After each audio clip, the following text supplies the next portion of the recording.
moi, la première chose que le correcteur va voir, ça va être la forme.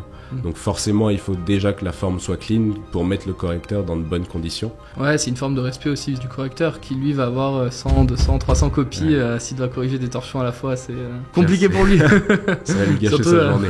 c'est clair, si on confond des X et des Y.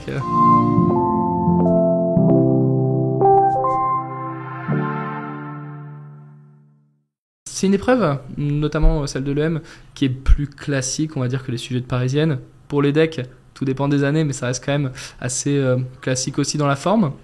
Pour ces épreuves, qui sont assez importantes tout de même, c'est des gros coefficients pour ces écoles-là, quels conseils tu pourrais donner aux étudiants qui appréhendent les mathématiques ? Je pense que le premier conseil, et ce qui servira le plus aux étudiants, c'est d'ores et déjà d'avoir de bonnes connaissances sur le cours et de maîtriser les exercices que vos professeurs vous donnent, dans le sens où les exercices à l'EM, à l'EDEC, sont vraiment classiques et il y a une redondance en fait au niveau des questions. Donc si elles sont bien maîtrisées, ça fera le taf. Ça fera le taf, ouais, mais est-ce qu'il faut aussi bien les rédiger par exemple ? Bien sûr, surtout à l'EM Lyon qui porte une énorme importance à ça.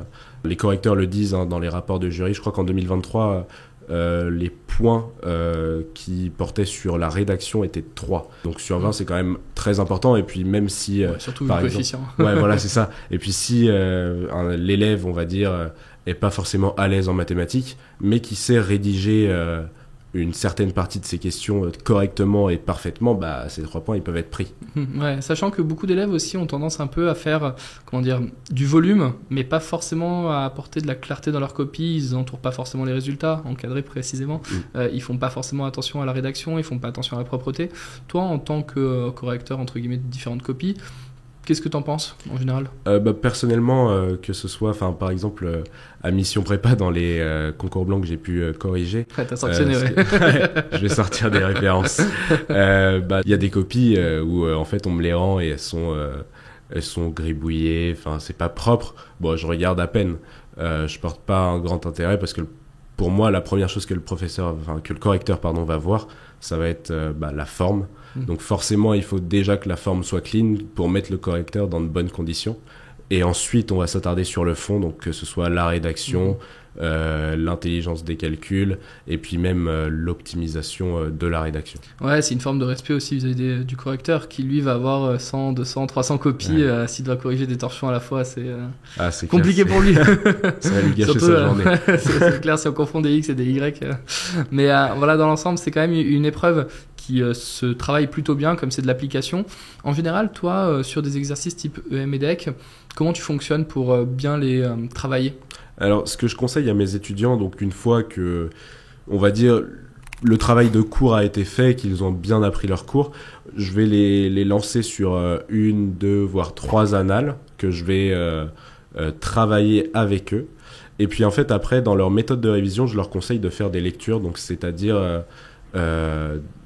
de savoir en fait lire les questions et de pouvoir y répondre de manière vraiment automatique. Par exemple, étudier les variations d'une fonction, ils doivent répondre et se dire à l'oral, f est C1 sur tel intervalle, je fais la dérivée, j'oublie pas mon quantificateur.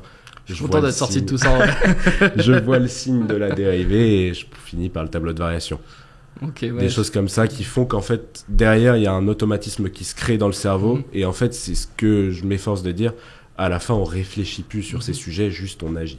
Ouais, c'est hyper important, sachant qu'aussi on le dit souvent, mais ce qui compte ce n'est pas que le résultat, étant donné que le résultat entre guillemets on peut le retrouver de différentes manières, mais ce qui compte ça va être toutes les étapes qui nous permettent d'arriver au résultat, sachant que par moment on n'est pas obligé de trouver le résultat exact pour gagner déjà des points.